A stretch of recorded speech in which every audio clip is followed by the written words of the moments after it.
Monsieur le Président, chers collègues, je vais commencer cette intervention par la présentation du budget consacré à l'enseignement supérieur et à la recherche pour vous indiquer que cette année 2018 a vu le lancement des actions du schéma régional de l'enseignement supérieur, de la recherche et de l'innovation que nous avions adopté ici même en novembre 2017.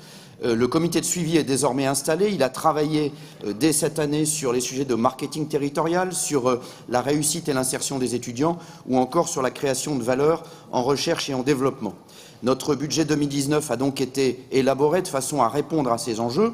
D'abord, pour la politique enseignement supérieur, nos 5 actions prioritaires seront d'abord de favoriser l'ambition active des jeunes par un meilleur accès à l'enseignement supérieur et une meilleure orientation, puis dès lors qu'ils auront accédé à l'enseignement supérieur, à mobiliser toutes les ressources pour bâtir pour chacun d'entre eux de véritables parcours de réussite, puis donner un élan collectif à l'insertion et à l'employabilité des étudiants dans l'écosystème régional, puis répondre à un impératif catégorique, l'ouverture aux transfrontaliers et à l'international, et enfin placer l'enseignement supérieur au cœur de l'identité du développement de chacun des territoires des Hauts-de-France. Alors concrètement, nous soutiendrons les établissements d'enseignement supérieur pour plus de 2,3 millions d'euros. Nous soutiendrons de manière significative aussi des constructions universitaires en 2019, puisque ce sont plus de 33 millions d'euros qui y seront consacrés. Et sans dresser une liste exhaustive des projets, je veux en citer quelques-uns. Nous allons accompagner l'extension de la bibliothèque de l'Institut de sciences politiques de Lille. Nous allons participer à la rénovation de la bibliothèque universitaire La Vague de l'Université du Littoral Côte d'Opale à Calais. Nous allons contribuer à la création du pôle entreprise d'Unilassal à Beauvais, à la rénovation des bâtiments CDE de l'Université de Picardie Jules Verne à Amiens, ou encore contribuer à la profonde transformation de la bibliothèque universitaire de sciences humaines et sociales à l'Université de Lille. Benjamin Prince vous présentera dans quelques instants le budget que nous consacrerons à la vie étudiante et vous constaterez que le budget consacré à l'enseignement supérieur confirme cette année encore l'attention soutenue que nous portons aux étudiants et à leur réussite, mais j'y reviendrai notamment pour faire une réponse aux observations du Césaire. S'agissant de la politique recherche, le budget 2019 s'attache également à mener des actions prioritaires qui sont inscrites dans le schéma régional de l'enseignement supérieur, de la recherche et de l'innovation. Je les rappelle, ces 5 actions prioritaires: faire de la recherche et de l'innovation un moteur d'excellence régionale, oser l'audace scientifique pour explorer de nouveaux horizons et innover, confirmer notre volonté collective d'amplifier la communauté scientifique, encourager le partage des savoirs, qui est une condition essentielle pour la création de valeur, et enfin accroître l'ouverture à l'international. Nous y consacrerons dans le budget primitif 2019 en investissement près de 15 millions d'euros de crédits de paiement et en fonctionnement un peu plus de 21 millions d'euros de crédits de paiement. Notre ambition avec ce budget primitif est donc de favoriser l'attractivité et le rayonnement scientifique des Hauts-de-France en renforçant la structuration et le capital humain de la recherche et en soutenant des projets de recherche, de développement, d'innovation en lien avec les enjeux régionaux, notamment la santé, avec des appels à projets, notamment dans le domaine de la recherche clinique, mais aussi d'autres orientations et priorités régionales, la 3e révolution industrielle et le soutien aux filières émergentes, mais aussi en consacrant des moyens au renforcement de l'attractivité et au rayonnement de la recherche régionale au niveau international et européen. Comme l'a précisé le président Xavier Bertrand lors de la dernière séance plénière, nous devons réussir à construire une ambition qui nous permette de nous hisser en matière de recherche à un niveau européen qui est légitimement le nôtre. Je précise également que le budget consacré à l'Europe, d'ailleurs, sera dans quelques instants présenté par Elisabeth Boulet. À ce titre, nous rencontrerons donc avec le Président l'ensemble des acteurs universitaires et des forces économiques au début de l'année 2019 afin d'adopter une méthode et les orientations budgétaires à retenir. Nous apporterons alors au Césaire la démonstration que ces observations, sans être totalement infondées, sont probablement excessivement sévères. Notre soutien à la recherche et à l'innovation doit contribuer au déploiement de l'excellence scientifique par l'accompagnement de projets tout en stimulant la chaîne de valeur de la recherche fondamentale jusqu'à l'innovation. Pour que notre territoire soit fort et prenne toute sa place dans le paysage national et européen, nous devons mobiliser les opérateurs privés afin de garantir une recherche en translation avec le monde économique et la création d'emplois, objectif majeur de notre exécutif, comme vous le savez. Il me reste 20 secondes pour vous dire que nous consacrerons un peu plus d'1 million d'euros au volet planification territoriale, dont j'ai également la responsabilité, qui permettra de poursuivre les démarches relatives à l'élaboration du SRADET que nous vous proposerons dans sa version arrêtée ici même en séance plénière le 31 janvier 2019.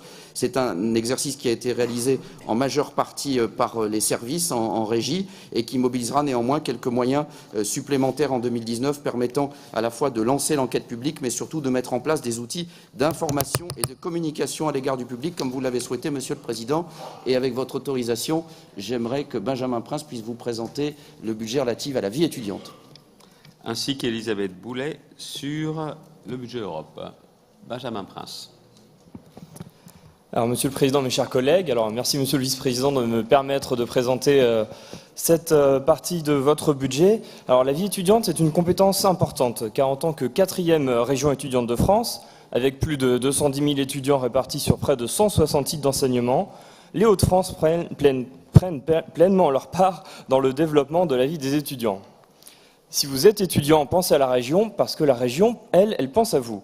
Alors concrètement, nous avons le soutien aux initiatives étudiantes, où nous finançons, sous condition des associations, véritable laboratoire de la vie citoyenne et du développement de compétences, avec depuis quelques mois un dispositif spécial d'accompagnement des épiceries solidaires. Nous avons les contrats étudiants, où la région vous permet de travailler dans votre établissement en accord avec vos obligations d'études pour décrocher une première expérience professionnelle. La région au travail, ce n'est pas qu'un slogan. Alors, ces dispositifs représentent un budget de 1,15 million d'euros. Ensuite, la formation et l'orientation tout au long des études sont déterminantes dans le parcours de l'étudiant. C'est pourquoi nous sommes présents avec le programme régional de réussite en études longues pour un budget de 1,5 million. Nous le savons, les Hauts-de-France sont au cœur de l'Europe, avec la bourse Mermoz passant pour 2019 à 5 millions d'euros, compatible avec Erasmus. La mobilité internationale est facilitée. Enfin, la région continue d'investir dans la qualité de vie générale des étudiants avec un budget programmé de 1,84 million. Pour conclure, avec plus de 9% d'augmentation pour un budget total de 9,49 millions d'euros en 2019, la région tient sa place de partenaire de la vie étudiante, sans oublier qu'en dehors de ces dispositifs, les jeunes bénéficient également de la carte Génération Hauts-de-France, du pass études pour les transports ou encore de l'aide au permis de conduire. Elisabeth Boulet. Merci Monsieur le Président. Quelques minutes consacrées au budget volet Europe, donc bien sûr hors des fonds européens et des programmes opérationnels. Ce budget, c'est 3 axes principaux, donc on a à peu près 1,4 million en autorisation d'engagement et 1,4 million en crédit de paiement. 3 axes.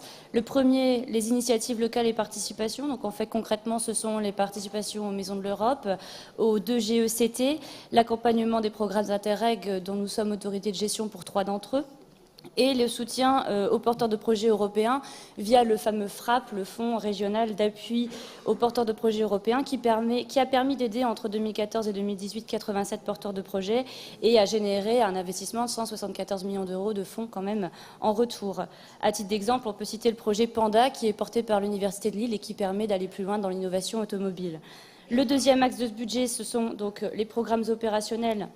C'est tout simplement les dépenses d'assistance technique qui sont intégralement remboursées par la Commission, notamment pour l'organisation des comités de programmation. Le troisième axe, c'est la représentation de la région à Bruxelles, avec un fonctionnement annuel de 55 000 euros qui correspond à des dépenses courantes de la mission Union européenne, à la rémunération d'un VIE et à l'organisation de manifestations diverses. Évidemment, le souhait aussi par rapport à la mission européenne, c'est d'avoir une antenne qui accueille plus largement toutes sortes de partenariats avec des représentations ou d'universités ou de ports ou également d'autres collectivités locales pour avoir une région unie dans la diversité de ces acteurs qui la composent pour notamment la négociation post-2020. C'est un budget qui est autour d'une double dynamique, vous l'aurez bien compris, l'Europe en région et aussi la région dans l'Europe.